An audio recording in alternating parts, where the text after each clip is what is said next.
Auto s volantom na pravej strane. Pre niekoho zážitok, pre iných nebezpečenstvo na ceste. Slovenské značky naň ale nedostanete, a to aj napriek rozhodnutiu Európskeho súdneho dvoru.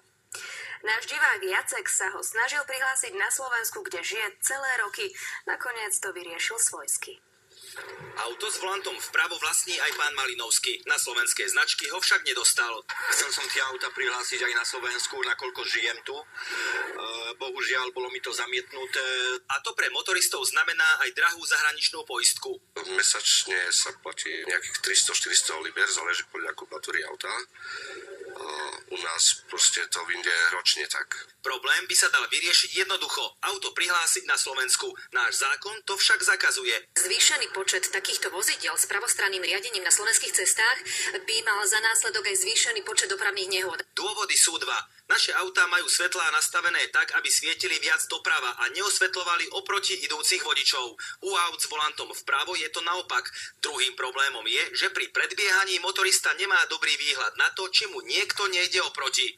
Iný názor ako naše ministerstvo dopravy má Európska komisia. Robiť problémy s prihlásením týchto aut na slovenské značky vraj nie je na mieste. Plošný zákaz vozidiel, ktoré majú volant na opačnej strane, nie je na mieste.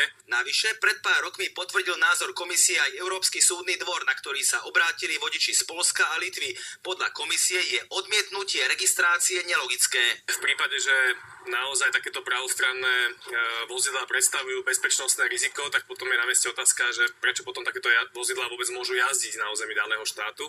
Ani stanovisko komisie a rozsudok Európskeho súdneho dvoru naše ministerstvo zatiaľ nepresvedčili. To, čo ministerstvo tvrdilo pred takmer 2 rokmi, Ministerstvo dopravy analyzuje rozhodnutie Európskeho súdneho dvora. To isté tvrdí aj teraz. Ministerstvo dopravy musí najskôr zanalýzovať dopady, ktoré by mali takéto autá na bezpečnosť na našich cestách. Jacek Malinovský však na zmenu zákona už čakať nemusí. Vyriešil to po svojom. Napokon vyriešil som problém tak, že odsťahoval som sa zo Slovenska na Zanzibar a tam sa jazdí vľavo, takže aj moje auto spĺňa požiadavky. Jan Maloch, televízia Markíza.